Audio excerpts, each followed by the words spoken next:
இன்றைக்கி நம்ம எலுமிச்சம்பழம் ஊறுகாய் எப்படி செய்யுதுன்னு பார்க்க போகிறோங்க. நம்ம முன்னோர்கள் பயன்படுத்திய சட்டிங்க இந்த மாதிரி தான் இருக்கும். இந்த மாதிரி சட்டியில் எலுமிச்சை ஊறுகாய் போட்டு வச்சா ரொம்ப நல்லாயிருக்கும், நம்ம உடம்புக்கும் ஆரோக்கியமாக இருக்குங்க. அதனால் இன்றைக்கி நான் சட்டியில் தாங்க செய்ய போகிறேன். வந்து 1/2 கிலோ எலுமிச்சம்பழம் வாங்கிட்டு வந்திருக்கேன். அதை நல்லா கழுவிட்டு ஈரம் இல்லாமல் தொடச்சி இது மாதிரி எடுத்து வச்சுங்க.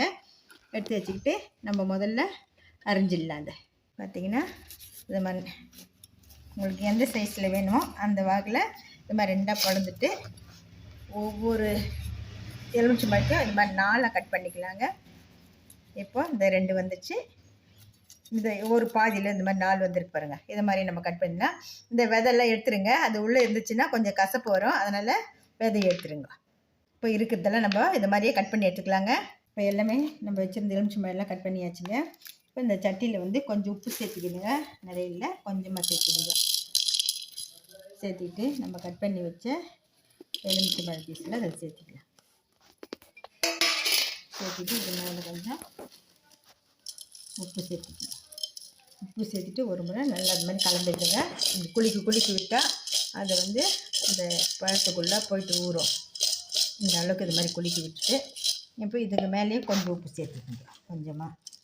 இப்போ இது வந்து தண்ணி வந்து அதுலேருந்தே வருங்க. இந்த எலுமிச்சம்பழத்தில் ஜூஸ் இருக்குங்களா, சாரெல்லாம் அப்படியே இறங்கி இந்த உப்போட கலந்து நம்ம இன்னும் மறுநாள் இன்றைக்கி வச்சு அப்படியே இந்த மாதிரி குலுக்கி வச்சு மூடி வச்சுருந்தேங்க. மறுநாள் பார்த்திங்கன்னா அதுக்குள்ளே கொஞ்சமாக அப்படியே தண்ணி வந்திருக்கும். சிலர் வந்து மிளகாத்தூள் வந்து இப்போயே போட்டு குலுக்கி வைப்பாங்க. ஆனால் இந்த இப்போ போட்டால் அவ்வளோ டேஸ்ட் இருக்காது, நல்லா இருக்காதுங்க.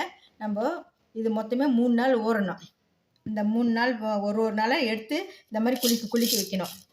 அப்போ தான் ஊறி இந்த தோல் எல்லாம் நல்லா சாஃப்டாக இருக்கும் நம்ம சாப்பிட்றதுக்கு. அதனால் இந்த மாதிரி குலுக்கி வைக்கலாம். இன்றைக்கி ஒரு நாளுங்க இதை கட் பண்ணியாச்சு. நம்ம இப்போது மூடி வச்சிடலாம். இப்போ 3 நாள் ஆச்சுங்க. இந்த எலுமிச்சம்பழம் கட் பண்ணி இந்த சட்டிக்குள்ளே போட்டு ஊற வச்சு உப்பு போட்டு ஊற வச்சது நல்லா ஊறி இருக்குது பாருங்கள். ஊறி நல்லா கலரெல்லாம் மாறி இருக்குது. இந்த தோல்லெல்லாம் நல்லா ஊறிட்டு இருக்குது, பார்க்கும்போது தெரிஞ்சு பாருங்கள். இப்போ நம்ம இதை தாளிச்சிக்கலாங்க. இப்போ எலுமிச்சை ஊறுகாய் தாளிக்கிறதுக்கு பார்த்திங்கன்னா பெரிய ஸ்பூனில் 1 ஸ்பூன் கடுகுங்க, இதை நான் வறுத்து எடுத்து வச்சுருக்கேன். இது மாதிரி வெந்தயம் 1/2 ஸ்பூன், இதையும் வறுத்து எடுத்து வச்சுருக்கேன். இப்போ இது 2மே மிக்ஸி ஜாரில் போட்டு நம்ம பவுட்ரு பண்ணிக்கலாம். இப்போ அரைச்சி இந்த அளவுக்கு பவுட்ரு பண்ணி எடுத்துக்கணுங்க. ஒரு கடாயை வச்சுருக்கேங்க. தாளிக்க தேவையான எண்ணெய் ஊற்றிக்கலாங்க. எண்ணெய் காஞ்சிச்சுங்க. நான் வந்து சின்ன ஸ்பூனில் 1/2 ஸ்பூன் கடுகு சேர்த்துக்கிறேன். இந்த வந்து ஸ்டவ் ஆஃப் பண்ணிடலாம். பெருங்காயங்க ஓரளவுக்கு தட்டிக்கலாம், அப்போ தான் நல்லா வாசனையாகவும் சாப்பிட்றதுக்கு நல்லாயிருக்கும். இப்போ கொஞ்சம் எண்ணெய் கொஞ்சம் காஞ்ச பிறகுங்க, அது வந்து அப்படியே போடக்கூடாது, சூடு ஆறணும். ஆறின பிறகு நம்ம மிளகாத்தூள் சேர்த்திக்கலாங்க. வெறும் மிளகாத்தூள் 2 ஸ்பூன் சேர்த்திக்கிறேங்க. இப்போ கொஞ்சம் சூடு ஆறின பிறகு இப்போ நம்ம கட் பண்ணி ஊற வச்சுருக்க இந்த எலுமிச்சம்பழம் சேர்த்திக்கலாம்.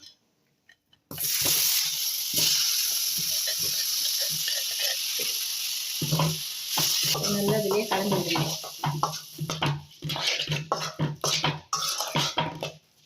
இந்த கலந்து விட்ட பிறகு நம்ம அரைச்சி எடுத்து வச்சுருக்கீங்க பவுட்ரு பண்ணி இதை வந்து சேர்த்திக்கலாம். வெந்தயம் கடுகு அதிகமாக போட்டால் கூட வெந்தயம்லாம் கொஞ்சம் சிறுங்கசப்பு எடுத்துக்கும். அதனால் நம்ம எந்த அளவுக்கு ஊறுகாய் செய்கிறோமோ அந்த அளவுக்கு கலந்துக்கணும். நம்ம இப்படியே கொஞ்சம் நேரம் இந்த மூடி வச்சிடலாங்க. நல்லா ஊறுறதுல ஊறின பிறகு நம்ம வேறு ஒரு பாத்திரத்துக்கு மாற்றிக்கலாம். ஒரு சட்டியில் எடுத்து நம்ம தாளிச்ச எலுமிச்சை ஊறுகாவை ஒரு சட்டியில் போட்டுடலாங்க.